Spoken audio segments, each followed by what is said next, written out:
So good morning. It's a true pleasure to be up here this morning with two of my faculty colleagues who most of you know. Steve Finn, who's head of our Division of General and Internal Medicine, and Doug Paauw, who's a professor in that division. It's Steve and my pleasant task here this morning to say a few words in recognition and honor of Doug, who's achieved 25 years on our faculty and has had a superb record over that period of time. So we thought it would be fun to take this opportunity to bring him up to the front of the room and honor his accomplishments, whether he thinks it's fun or not. So I'm going to say a few words about his faculty contributions in the department and regionally and nationally, and Steve's going to talk specifically about some aspects of his career in the Division of General and Internal Medicine and his scholarship, and then we'll give him 30 seconds to rebut.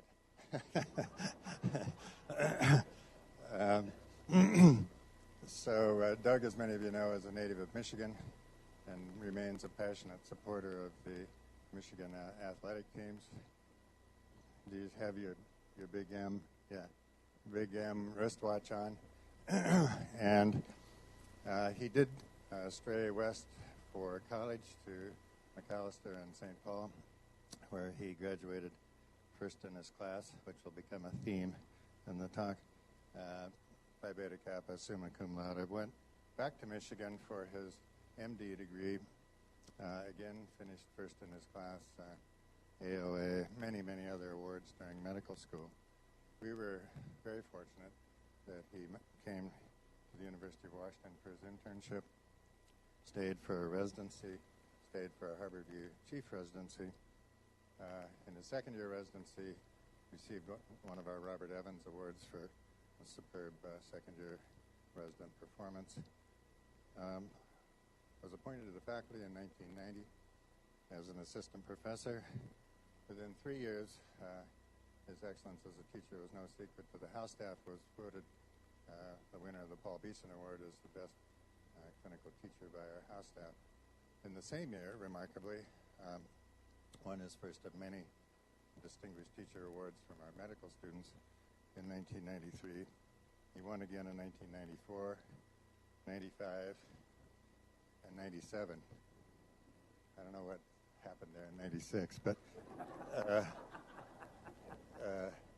he, as many of you know, if you win 4 Distinguished Teaching Awards, they take you out of the competition to give someone else a chance and declare you a teacher superior in perpetuity. And so Doug achieved that honor within 7 years of being on the faculty. He, in the same year, in 1997, won the University of Washington-wide Distinguished Teacher Award of all the faculty of the university. In 2000, he was appointed to the Rathman Family Foundation Endowed Chair for Patient-Centered Clinical Education in the department. He was promoted to full professor in 2001. In the same year, won the Robert Glaser Award from the AAMC, the American Association of Medical Colleges nationally, for the Distinguished Teacher Award. In 2002, his alma mater recognized him with an Early Career Excellence Award from the University of Michigan. Here in 2006, already now only 16 years after being on the faculty, won the Marvin Turk Award as our Career Distinguished Teaching Contributions Award.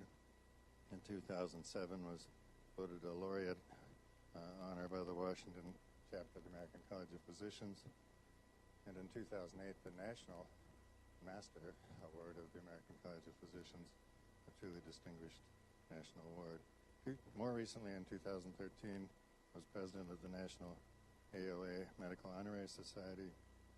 In 2014, the Washington chapter of the ACP renamed its Medical Student Award the Douglas Paauw Award.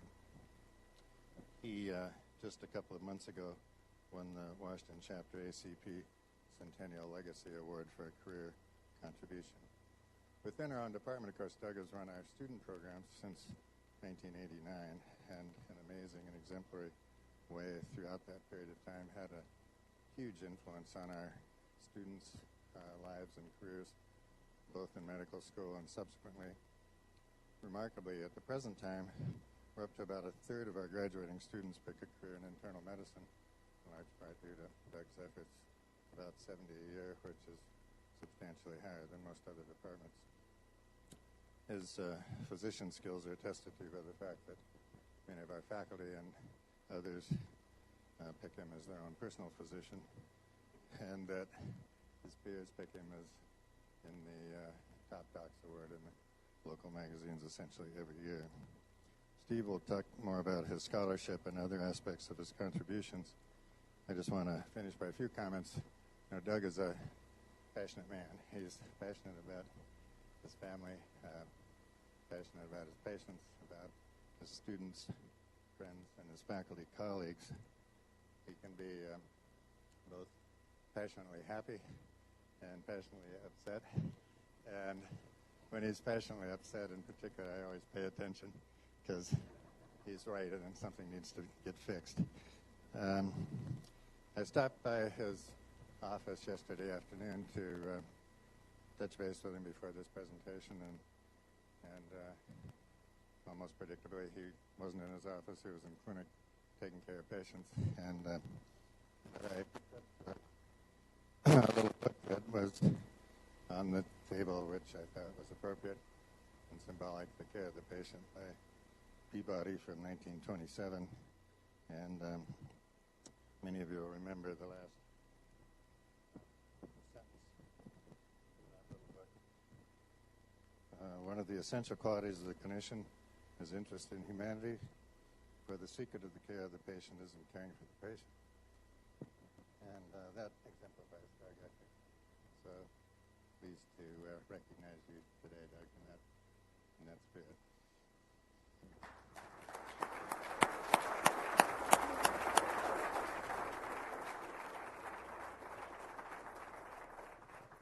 Well, it's hard to add on to that. There is some argument actually about how long Doug has been on the faculty. The school thinks he's been here for 30 years because of his house staff and chief residence work here, and that's what they've decided. I've had the pleasure of working closely with Doug for nigh on 3 decades, including 8 years that he served as the head of the section of general internal medicine here at UWMC Roosevelt.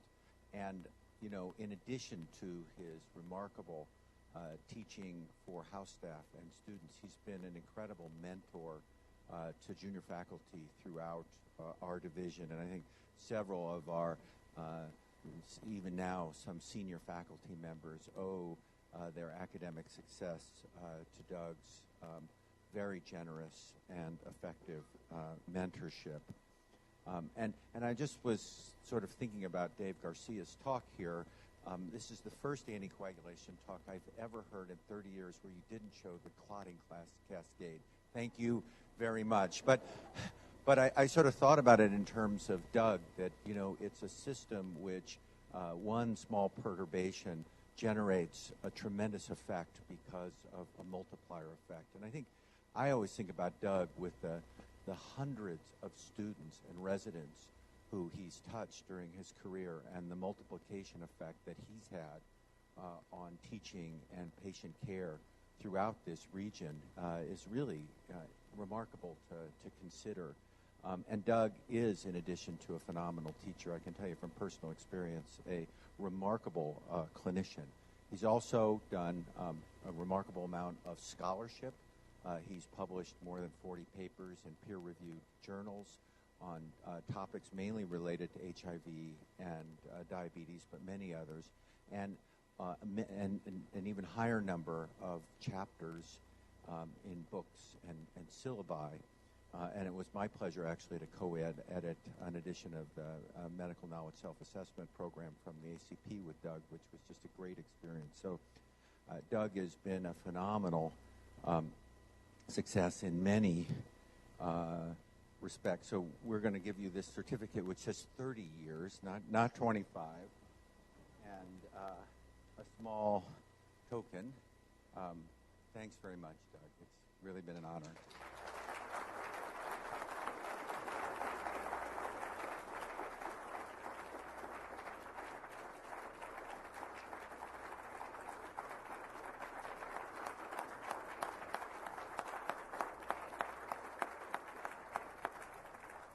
Thank you all. And, there are only two other people in the clerkship directors group I'm in that have been doing this for 25 years, and we talked about it. And it's not because of ability. It's not because of that we do it better than anybody else. It's that we choose to do it, that we all feel the love of teaching medical students and putting teaching first and foremost. And the other thing that we all agreed on is we all are in systems where people care about education, where we get support in our endeavors to teach, and how important that is. And I appreciate the support of the department, Bill and Steve, and many others of you who have supported our medical students in a time that's not always easy to make time to teach students to make it so successful. And so I appreciate all your kind words, and I appreciate everyone's support in teaching our medical students, doing such a great job with it. Thank you.